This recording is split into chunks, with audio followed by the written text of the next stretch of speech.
Hoy día vamos a hacer un alto a la epístola de Santiago que veníamos hablando y vamos a hablar de este pasaje que se encuentra en Primera de Juan, el capítulo 4 de los versículos del 17 al 21. Dice así: nosotros amamos porque Él nos amó primero. Si alguien dice, yo amo a Dios, pero aborrece a su hermano, es un mentiroso. Porque el que no ama a su hermano, a quien ha visto, no puede amar a Dios a quien no ha visto. Y este mandamiento tenemos de Él, que el que ama a Dios, ame también a su hermano.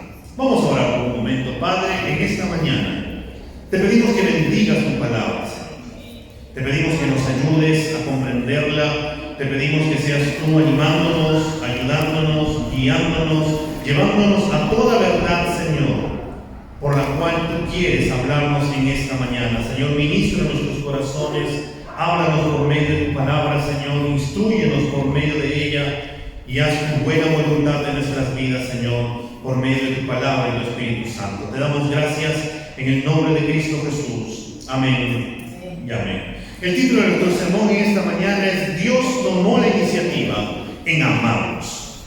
Y vamos a ver tres cosas en esta mañana. Y en primer lugar vamos a ver que Dios nos amó primero. Por ello el versículo 19 de este capítulo 4 de Primera de Juan nos dice: nosotros amamos porque Él nos amó primero.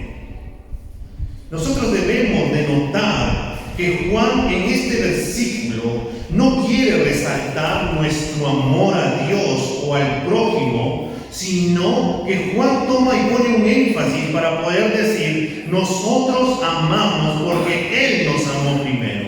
Juan quiere llevarnos a que nosotros notemos que fue Dios quien nos amó primero, que fue Dios quien tomó la iniciativa. Y esta es la verdad. Si Dios no nos hubiera amado, entonces nosotros no podríamos amar. Porque Él nos amó, nosotros estamos amando. Y esta es la consecuencia de que Dios nos amó primero. Y por eso es que nosotros ahora podemos mostrar gratitud por el amor que Dios tiene y tendrá para nosotros cuando nosotros lo amamos y cuando nosotros también amamos a nuestros hermanos. Pero tendríamos que preguntarnos, ¿cómo fue que Dios nos amó primero?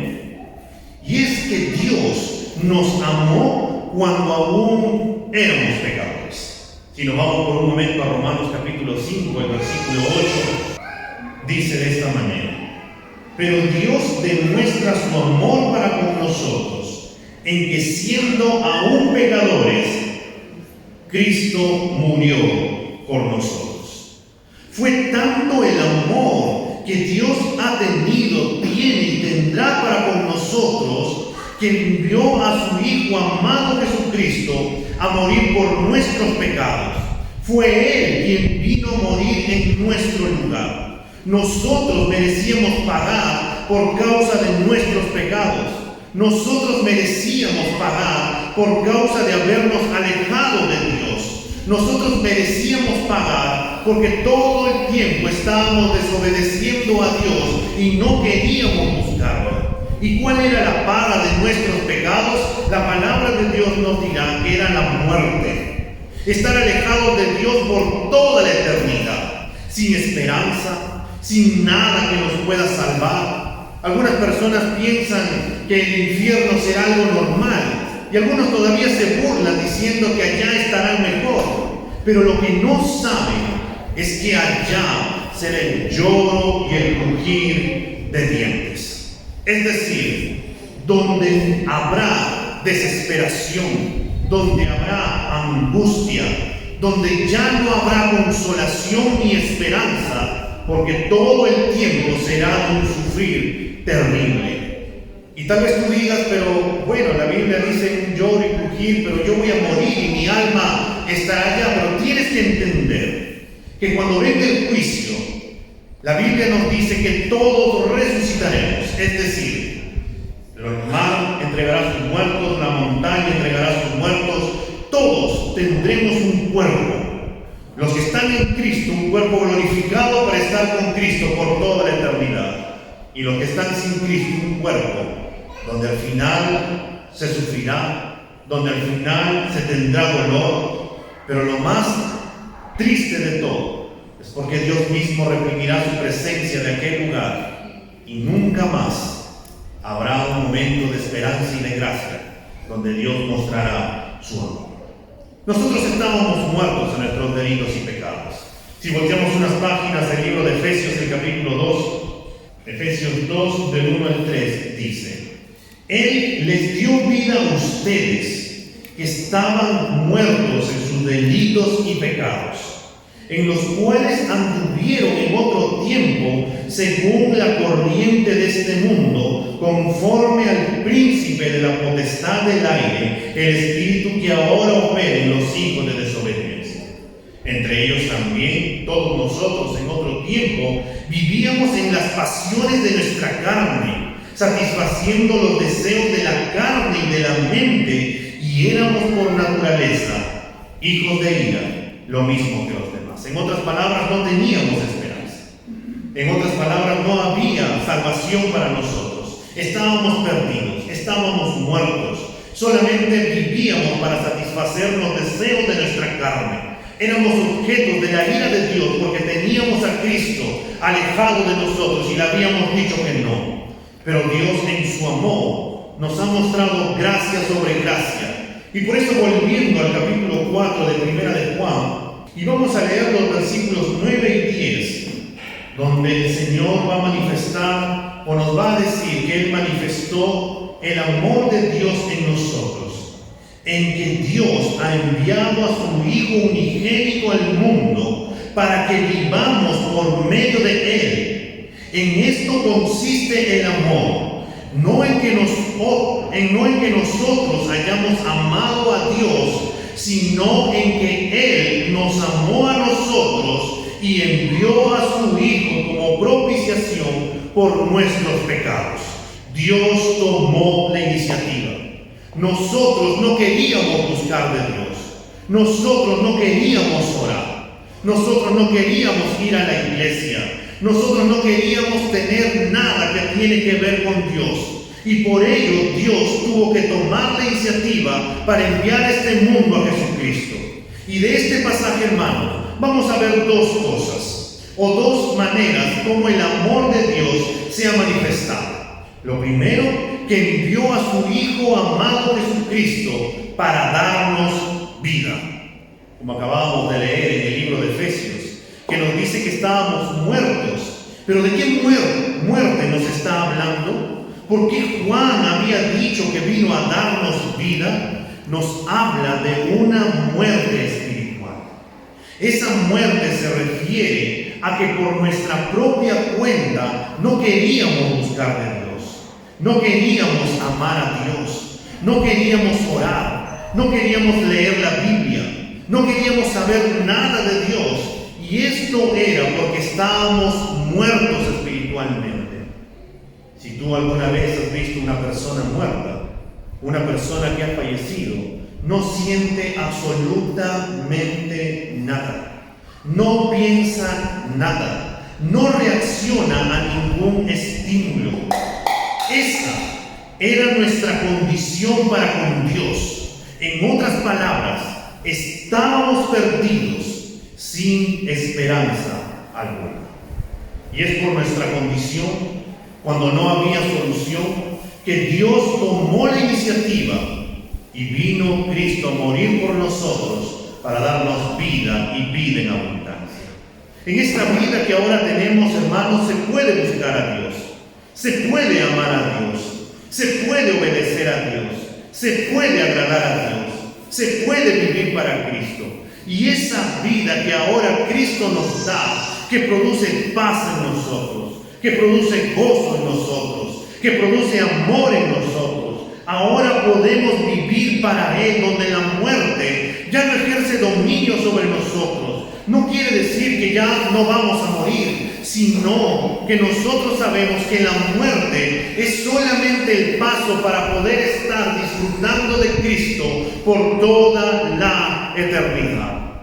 Es como cuando el apóstol Pablo, en sus últimos días, en 2 de Timoteo, el capítulo 4, cuando le empieza a decir las últimas palabras a su discípulo amado, diciendo: yo ya estoy listo para ser sacrificado. En otras palabras, yo estoy listo para poder ir y estar con mi Señor, para recibir la corona que el Señor me ha preparado, y también para todos aquellos que tienen su esperanza en Cristo Jesús. La muerte no es el fin para el cristiano, sino que la muerte es solamente el pasaje para poder disfrutar de Cristo por toda la eternidad.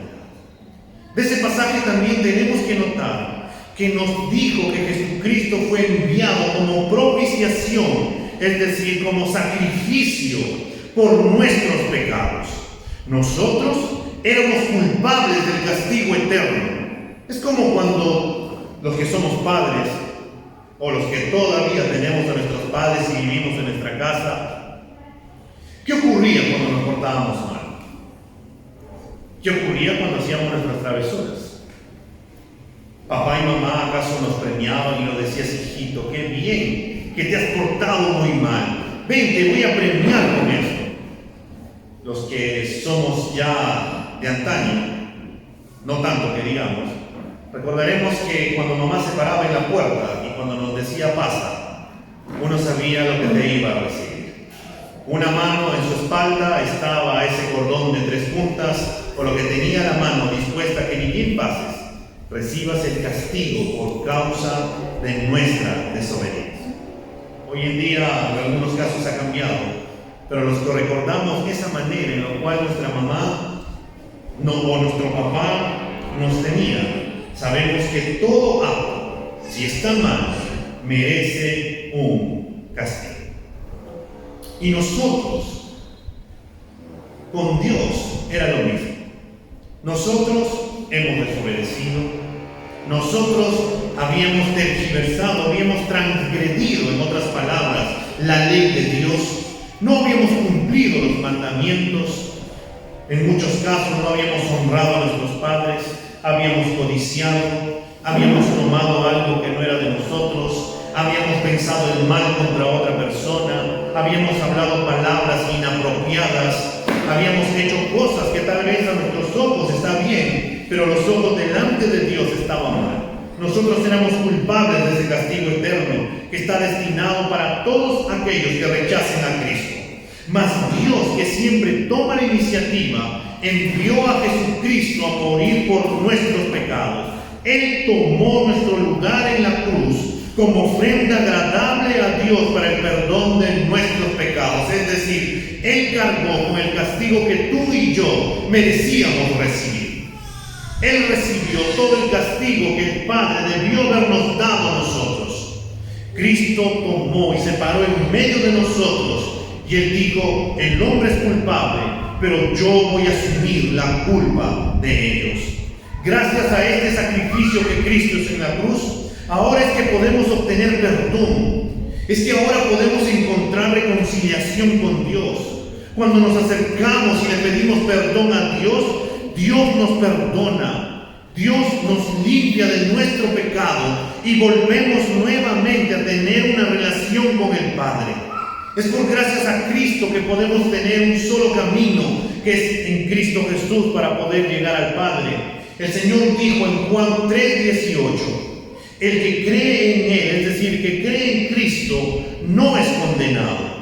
Pero el que no cree ya ha sido condenado, porque no ha creído en el nombre del unigénito Hijo de Dios. Nosotros podemos amar porque Dios nos amó primero. Fue por el amor de Dios hacia nosotros, es que ahora que podemos nosotros amar a Dios. Es por ese amor que Dios tiene y nos ha dado a nosotros, es que podemos amar a nuestros hermanos. Y esto fue porque Dios derramó su amor en nuestros corazones por medio de su Espíritu Santo, como nos dice Romanos 5:5. Fue la evidencia más sublime y más gloriosa que Dios hizo por nosotros, amándonos de tal manera que envió a Jesucristo. Y ten en cuenta esto, hermano: nadie, absolutamente nadie, te va a poder amar como Dios te ama. Nadie te va a poder amar como solamente Él te puede amar. Nadie te va a poder perdonar como solamente Dios puede perdonarnos. Nadie va a poder llenar tu corazón como solo Dios puede llenar nuestro corazón de Él mismo. Su amor nos impulsa a amar. Su amor nos llama a amar. Y ese amor se manifiesta de manera práctica, donde nosotros podemos mostrar misericordia como Dios mostró misericordia con nosotros, donde podemos mostrar gracia a aquellas personas que no la merecen, como Dios nos mostró su inmensa gracia a nosotros que tampoco la merecíamos, donde podemos perdonar como Dios nos perdonó, donde podemos mostrar a Cristo en nuestras vidas por el amor de Dios que está en nosotros por su Espíritu Santo. Dios tomó la iniciativa para amarnos. No fuimos nosotros. Así que si tú en su momento pensaste y dijiste, no, yo me acerqué a Dios, no fue así. Dios se acercó a ti y te atrajo a Él. Porque Él fue quien tomó la iniciativa. Porque tú y yo estábamos perdidos, muertos en nuestros delitos y pecados. Y no queríamos saber nada de Dios. Dios ahora ha derramado su amor en nuestros corazones. Y es por eso, hermano, que nosotros ahora podemos amar.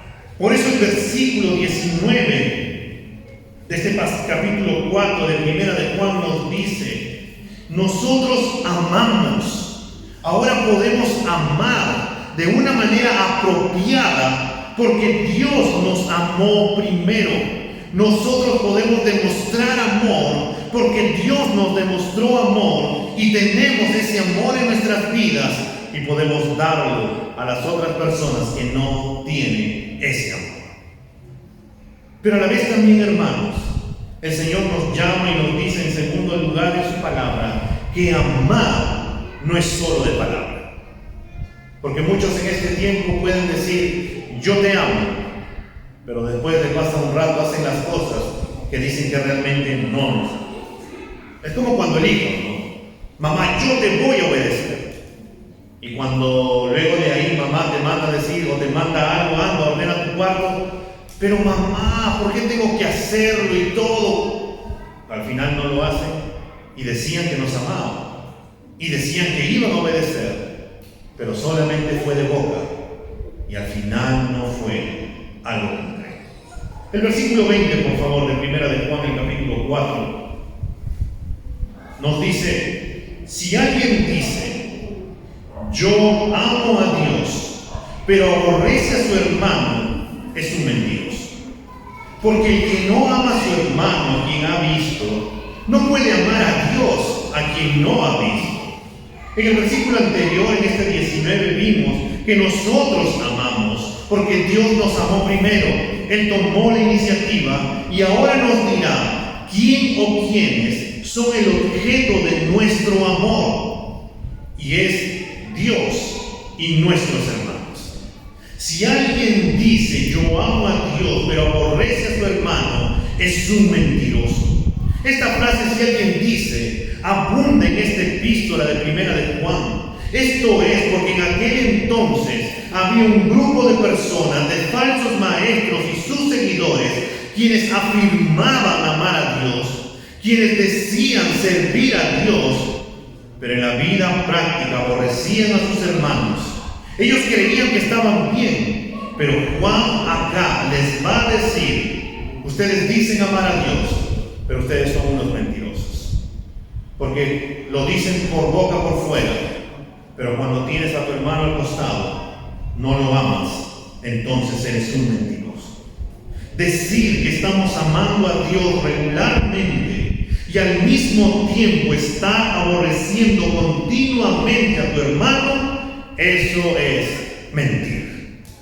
Podríamos afirmar que amamos a Dios, pero esta declaración sería falsa si no estamos amando a nuestros hermanos. Y este amor no es de boca para afuera. No solamente basta con decir que los amamos. Este amor tiene que estar caracterizado de una manera práctica, donde el perdón, la compasión, el ayudar a los demás se tienen que hacer evidentes en nuestras vidas para con los demás. Podemos conocer la palabra, nunca faltar un servicio, orar fervientemente y demostrar que tenemos todos los dones como los hermanos de Corinto, pero al igual que ellos habían olvidado el amor. Es por eso que Pablo les va a decir en el capítulo 13 de 1 de Corintios, hermanos, no basta, tú puedes tener todas las lenguas, pero si no tienes de amor, de nada te sirve. Tú puedes decir todas las profecías, puedes tener todo el doctorado, la teología, pero si tú no amas, entonces eso es como un metal que resuena y no sirve para nada. Por eso es que nosotros tenemos que amar. Una evidencia que no estamos amando a aquel que lo dio todo por nosotros es cuando tú y yo no le obedecemos. Ya que una evidencia de amar a Dios es obedecer sus mandamientos. Y su mandato es amar a Dios por encima de todas las cosas y amar a nuestros hermanos. Pues el que no ama a su hermano, a quien ha visto, nos dice el versículo 20 de 1 de Juan 4, ¿cómo puede amar a Dios a quien no ha visto? La realidad es que algunos de nosotros somos difíciles de amar, por muchas razones. Algunos somos más fáciles, dóciles para poder amar, la gente nos ama. Otros, en cambio, no quieren parar con nosotros porque no nos dejamos amar. Algunos podríamos tomar el camino más fácil. Es que al ver que somos un poco complicados, podrían cansarnos y podrían decir que ya no quieren hacerlo. Y nos podríamos nosotros llenar de excusas para no cumplir con ese mandato de amarnos los unos a los otros, que es la evidencia tangible que somos discípulos de Cristo, seguidores del Salvador del mundo, de Jesucristo. Podríamos decir nosotros, sí, pero este hermano no se deja amar, entonces ya no quiero amarlo. O este hermano no cambia, y como no cambia, entonces ya no quiero amar. La Biblia no nos dice si tu hermano es bueno, si tu hermano es fácil de amar, si tu hermano es dócil. La Biblia solamente te dice que si tú amas y dices amar a Dios, entonces ama a tu hermano. Y amar no es nada sencillo. Porque si no, los que estamos casados podrían decir que amar es algo sencillo. Y la realidad es que no. Pero nosotros amamos porque amamos a Dios en primer lugar. Todos los días nosotros tomamos la decisión de querer amar a la otra persona y por eso nosotros todos los días nos esforzamos para ello. En 2 días, hermanos, se celebra el día de San Valentín o el día del amor comúnmente conocido, donde muchos lugares se visten de corazones, de flores, donde muchas parejas y amigos salen a declarar su amor, su cariño, pero en muchos casos es solamente flor de un día, donde se profesa amar, pero pasa ese día y todo vuelve a ser como antes, donde el orgullo, la falta de perdón, la infidelidad, la codicia, el desear mal al otro, la falta de amor al prójimo, se harán evidentes, porque solamente para algunos fue una fecha especial, donde se pudo, o donde según dice, se puede celebrar o se puede brindar amor. Pero ¿acaso será ese amor que nos hablan las Escrituras? Y la realidad es que es totalmente distinto el amor que brinda las Escrituras, porque nos llama a amar todos los días, donde nos llama a morir a nosotros todos los días, donde nos llama a dejar de pensar en nosotros para empezar a pensar en la otra persona, donde tú agarras tu corazón y se lo entregas a la otra persona y le dices, haz lo que quieras con este corazón, porque eso es amar. Eso es amar. La razón va en que la otra persona, si realmente nos ama, cuidará de aquel corazón. Pero si realmente le falta amor, entonces podría dañar ese corazón. Somos llamados, hermanos, a ser hacedores de la palabra de Dios. Y en un mundo carente de amor, aunque pueden decir que aman y pueden hacer cosas que podrían evidenciar ese amor, cuando realmente no aman, porque no han conocido el amor. Porque Dios es amor. Y toda aquella persona que dice amar o que evidencia amar, tiene que tener a Jesucristo como su Señor y Salvador, donde el Espíritu Santo ha derramado su amor y tiene amor para poder brindar, pero un amor totalmente distinto como el mundo puede brindarlo. Es por eso, hermano, que nosotros, teniendo ese amor en nuestras vidas, tenemos que seguir anunciando al mundo con nuestros actos que amamos a Dios por encima de todas las cosas, que amamos a nuestros hermanos, y aquellas personas que no conocen de Dios pueden también conocer a aquel que nos motiva a vivir, pueden conocer también a aquel que nos motiva a amar a pesar de muchas circunstancias, pueden conocer a aquel que nos motiva a servir, pueden conocer a aquel que nos motiva a perdonar cuando todo el mundo diría no perdones, pero que el Señor nos llama a perdonar. Porque ese amor sublime que nos habla en 1 Corintios 13, y si volteas la página, vamos a leer desde el versículo 1.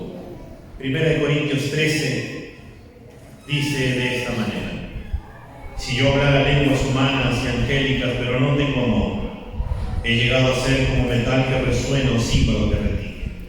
Y si tuviera el don de profecía y entendiera todos los misterios y todo conocimiento, y si tuviera toda la fe como para trasladar montañas, pero no tengo amor, nada soy. Y si diera todos mis bienes para dar a comer a los pobres, y si entregara mi cuerpo para ser quemado, pero no tengo amor, de nada me aprovecha. El amor es paciente, es bondadoso. El amor no tiene envidia. El amor no es jactancioso, no es arrogante, no se porta indecorosamente, no muestra lo suyo, no se irrita, no toma en cuenta el mal recibido. El amor no se regocija de la injusticia, sino que se alegra con la verdad. Todo lo sufre, todo lo cree, todo lo espera, todo lo soporta. El amor nunca deja de ser. Ese es el amor. Y tal vez algunos dirán, sí, pero es un amor sublime. Pero ese es el amor. Y tenemos ese amor.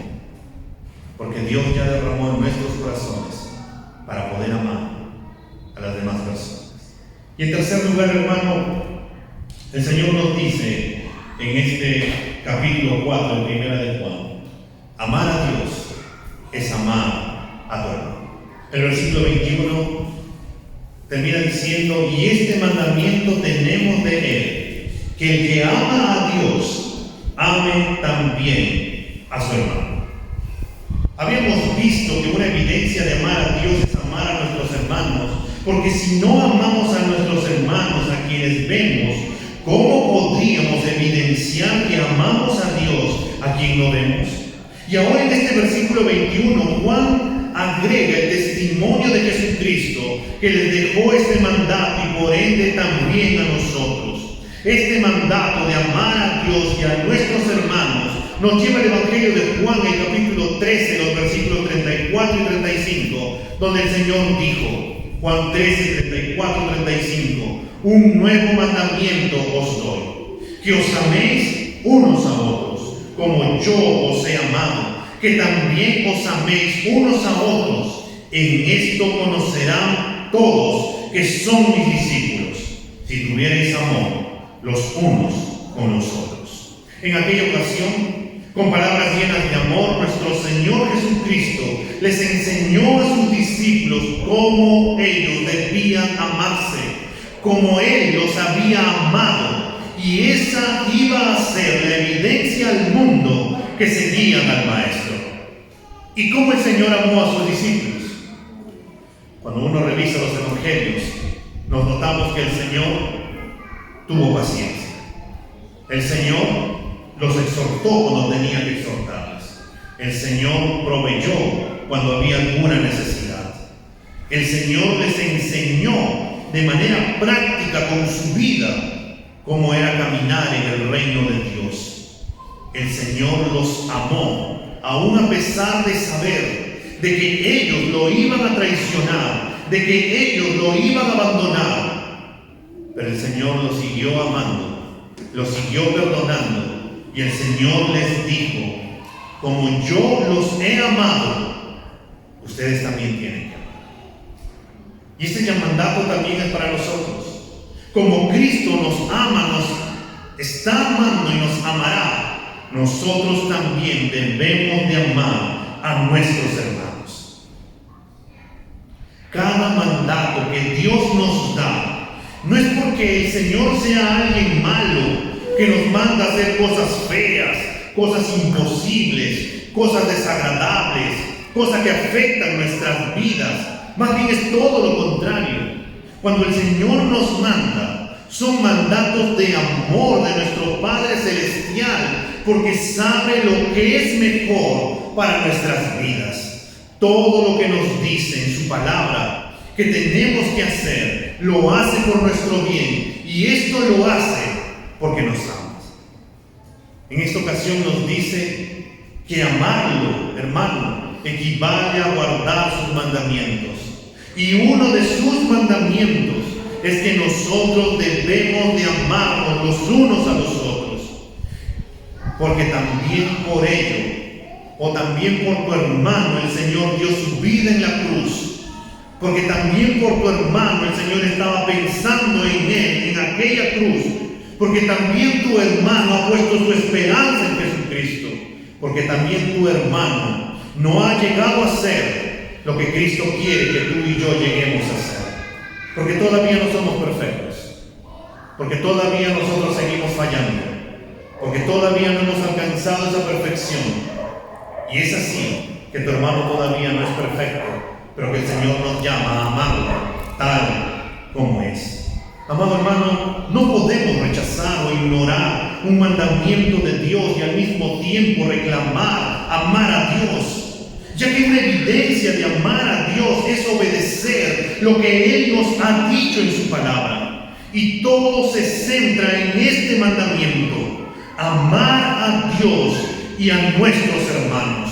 Como el mismo Señor Jesús dijo, en esto se resume la ley y los profetas, en amar a Dios con toda nuestra mente, con todas nuestras fuerzas, con todo nuestro corazón, y amar a nuestro prójimo como nosotros mismos. Hermano, solamente vamos a poder amar si Jesucristo es el Señor de tu vida.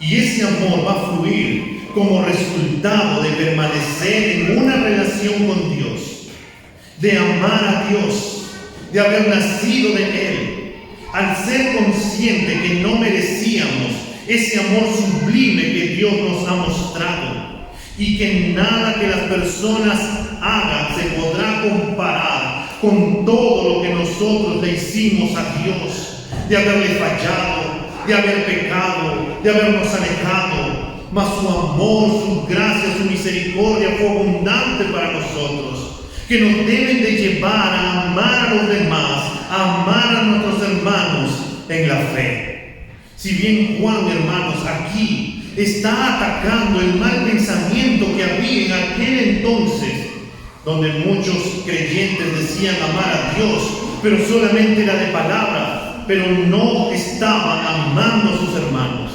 Tal vez algunos podrían decir, entonces, como el pastor está hablando y diciendo que solamente tengo que amar a mi hermano de la iglesia, no voy a amar a mi vecino, ese que me para haciendo problemas, ese que tiene su volumen a tan alto que me molesta, ese vecino que para ahí chismeando y diciendo cosas por aquí. Entonces yo no lo voy a amar, voy a seguir odiando a mi vecina, y más bien voy a orar para que todo el mal le caiga sobre esta persona.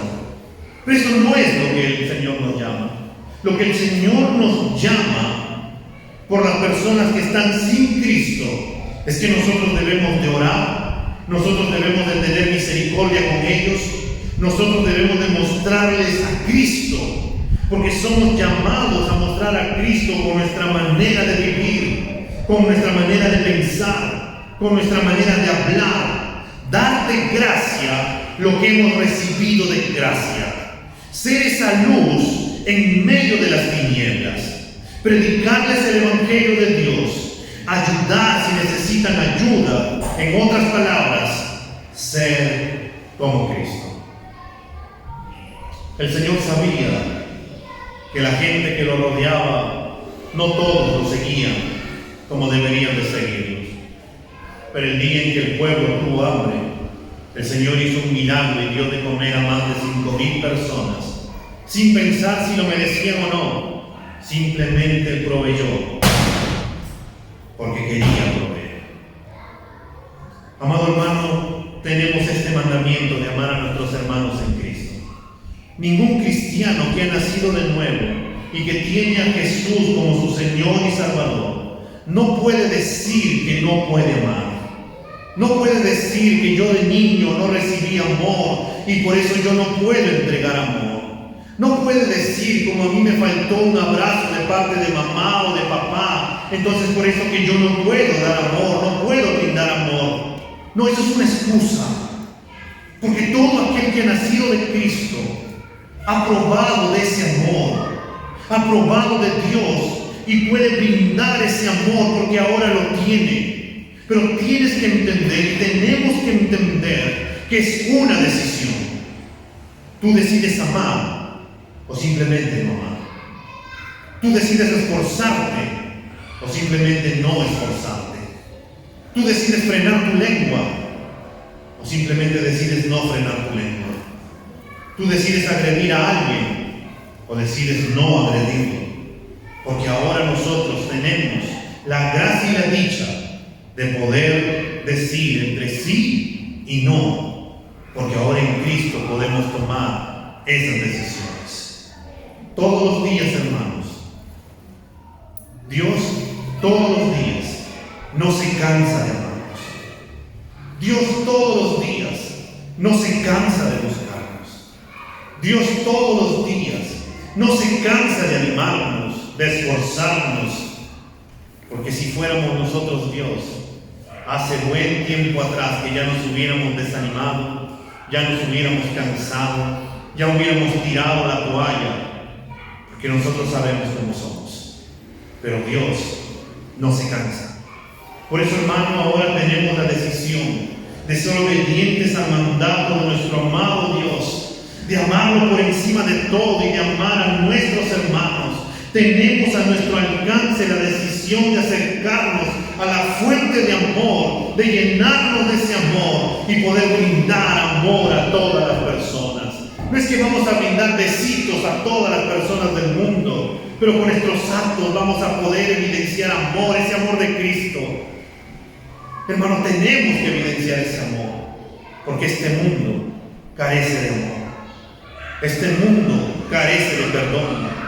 Este mundo carece de misericordia. Este mundo está centrado en sí mismo y no piensa en los demás. Pero nosotros tenemos ese amor que realmente puede cambiar a este mundo. Alguien podría decir: quiero amar más a Dios, quiero crecer en mi amor por Él, pero ¿cómo puedo amar a un Dios que es invisible? Y Dios nos diría: aprende a amarme a quien no puedes ver, amando a mis hijos, a quienes puedes ver. Y termino con esta pequeña historia. Cristina y María, su madre, vivían solas en una pequeña casita en las afueras del Río de Janeiro. La joven acababa de cumplir los 15 años y su madre sabía que se había sacrificado demasiado por ella. Ya era, por lo que pensaba Cristina, ya era hora de asumir sus propias responsabilidades. María trabajaba fuera de casa, ganaba poco, pero lo suficiente para vivir con sencillez. María enviudó poco después de nacer Cristina. Por cierto, ella tuvo varias propuestas de matrimonio, pero prefirió una vida sin compromisos conyugales, ya que el placer de su vida era criar de su hija amada. Sin embargo, una vez que ésta cumplió los 15, notó que Cristina comenzó a quejarse de sus limitaciones y a comportarse de manera inquieta. María se desvelaba muchas noches escuchando a su hija intranquila en su cama y pensando en lo que sería de su vida si Cristina le faltara. Varias veces trató de hablar con ella, de advertirle de los peligros del mundo y de asegurarle que no tenía por qué irse. Intentó convencerla de que lo que ganaba bastaba para las dos, de que al terminar sus estudios conseguiría empleo y que podrían arreglar la casita y vivir mejor que todos los vecinos. Un día ocurrió lo esperado. Al regresar a su casa después de la jornada de trabajo, María no halló a Cristina allí. Lo único que había dejado era una nota que simplemente decía: mamá, lo siento, pero tengo que vivir mi propia vida. No te preocupes, de alguna forma me las arreglaré. Gracias por todo lo que has hecho por mí. Te quiero mucho, Cristina. Esa noche, María no pudo dormir. A la mañana siguiente, pidió sus vacaciones y se fue en busca de su hija. Sabía que Cristina tenía muy poco dinero y que una vez agotado, desesperada, haría cualquier cosa para comer. Rumbo al río, María partió sin saber a dónde ir ni dónde comenzar la búsqueda. Llegando al centro, bajó del autobús sin ninguna clase de orientación. En eso, vio al frente de ella un pequeño estudio de fotografía y se le ocurrió una idea. Se tomó una foto y con el poco dinero que tenía produjo cuantas copias pudo. Comenzó a deambular por las calles, entrando en bares, hoteles, cantinas, centros de prostitución y a todo lugar donde se imaginaba que Cristina pudiera estar. En cualquier sitio visible, el espejo de un baño, al pie de una ventana, en los cristales de los pasillos, encima de cuadros o pinturas, María pegaba una copia de la foto con una nota escrita al dorso. Una vez que las fotos y el dinero se agotaron, María tomó el ómnibus de regreso a su solitaria casa, trabajando de día y pasando las noches bañadas en lágrimas. De sus labios temblorosos constantemente brotaba una palabra: Cristina, Cristina, Cristina. Su corazón parecía explotar de dolor. Dios mío, imploraba, que Cristina encuentre una de las fotos. Pasaron varias semanas y un día Cristina bajaba por la escalera de un hotel. Su cara ya no parecía la de una inocente quinceañera. Sus ojos ya no chispeaban con la pureza juvenil. Lucían tristes, cansados y llenos de temor. De sus labios solo escapaban sollozos. Ese sueño dorado que engañosamente la había convencido de una vida de lujo y de placer, ahora se había convertido en una espantosa pesadilla. Llegando al fondo de la escalera, sus ojos atormentados captaron la vista de una cara conocida. Se acercó al pequeño espejo del pasillo para ver mejor. Allí pegada estaba la foto de su madre. Sus ojos se llenaron de lágrimas, sintió su garganta seca, extendió una mano temblorosa para agarrar la foto, le dio vuelta y leyó: no importa lo que hayas hecho, no importa lo que has llegado a ser, nada más importa, solo regresa a tu casa, por favor. Y Cristina regresa. Eso es lo que nosotros nos había pasado en su momento. Nosotros habíamos sido como Cristina, alejados de Él, deambulábamos por el mundo pensando que nos iría mejor. Pero Dios, como esta mujer, nos espera con los brazos abiertos y nos sigue diciendo a nosotros: no importa lo que hayas hecho, no importa lo que has llegado a hacer, nada más importa, solo vuelve a casa, que el Padre nos espera con los brazos abiertos para volver a Él y continuar con Él. No vamos a recibir palabras de reproche o porque te fuiste y hiciste eso, sino que recibiremos palabras de amor, donde el perdón fluirá a través de ese arrepentimiento que tendremos, donde el Señor nos seguirá amando, porque Él es quien toma la iniciativa.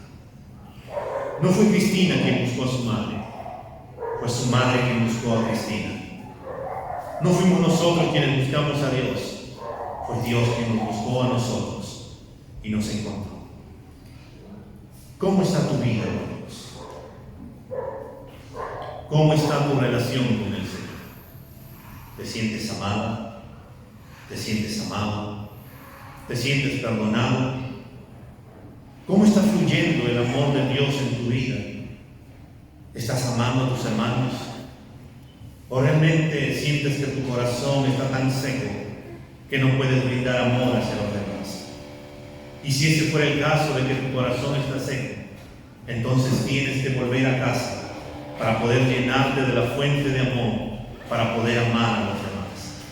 Y si no te sientes amado, pues hoy día es un buen momento y una buena oportunidad para que puedas volver a casa a estar con el Padre y tomar a Jesucristo como tu Señor y Salvador y poder entrar y recibir ese gozo, ese amor, para poder brindar a los demás, porque nadie te va a amar como Cristo y nadie te va a poder perdonar como Cristo, y solamente Cristo es lo más importante que va. Vamos a ponernos de pie.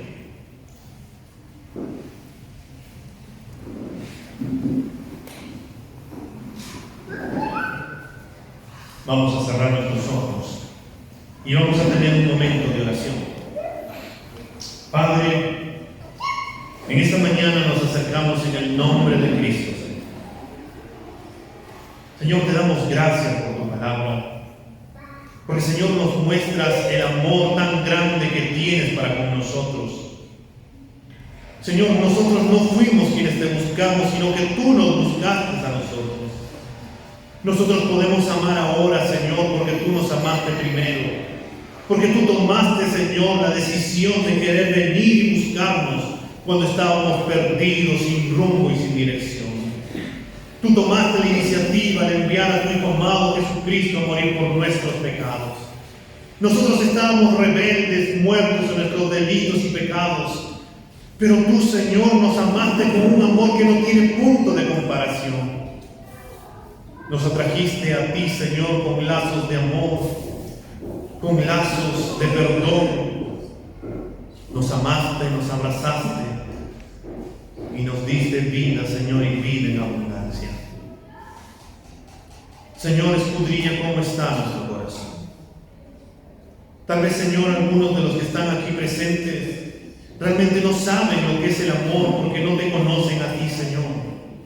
Y te pido que en el nombre de Cristo Jesús les puedas conceder el don, Señor, del arrepentimiento, Señor, de sus pecados, y que puedan reconocerte a ti, oh Cristo, como su Señor y Salvador.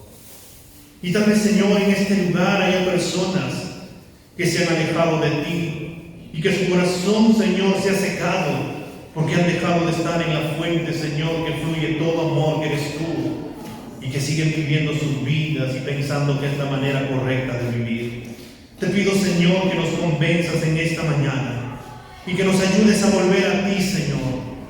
Y si no hemos estado amando a nuestros hermanos, Señor, como deberíamos de amar, pues te pido, Señor, que en el nombre de Cristo Jesús nos perdones y nos ayudes, Señor, a que el fruto de tu Espíritu, que es el amor, pues pueda hacerse evidente en nuestras vidas para poder amarnos los unos a los otros y ser obedientes a tu palabra. Que podamos ser obedientes a tu palabra, Señor, de poder amarnos los unos a los otros. Donde el amor, Señor, que fluye sea de manera libre y espontánea. Donde este mundo, Señor, carente de amor, también pueda percibir y pueda darse cuenta de lo que realmente significa el amor. Que nuestras vidas, Señor, puedan ser una demostración de lo que es Cristo, Padre bueno. Que podamos evidenciar a Cristo en nuestras vidas. Que la gente pueda percibir el amor de cómo Cristo los ama a través de nuestras vidas, Señor. Ayúdanos, oh Padre, para poder demostrar ese amor en nuestras vidas.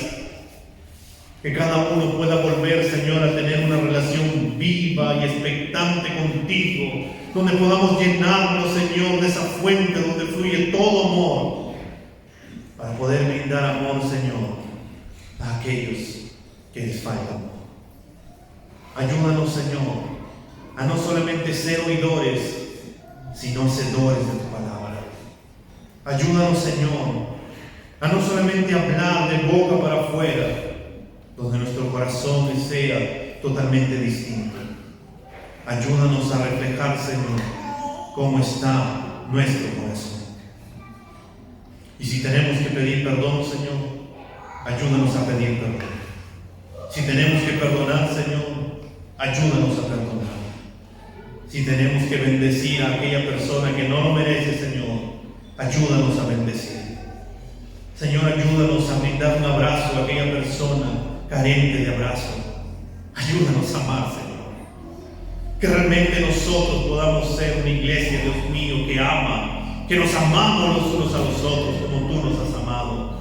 Y que este mundo, Señor, pueda ver cómo realmente que tú eres un Dios vivo, que tú eres un Dios real, que tú eres un Dios transformador, que tú eres un Dios sobrenatural y que amas con un amor tan grande que sobrepasa toda nuestra manera de pensar.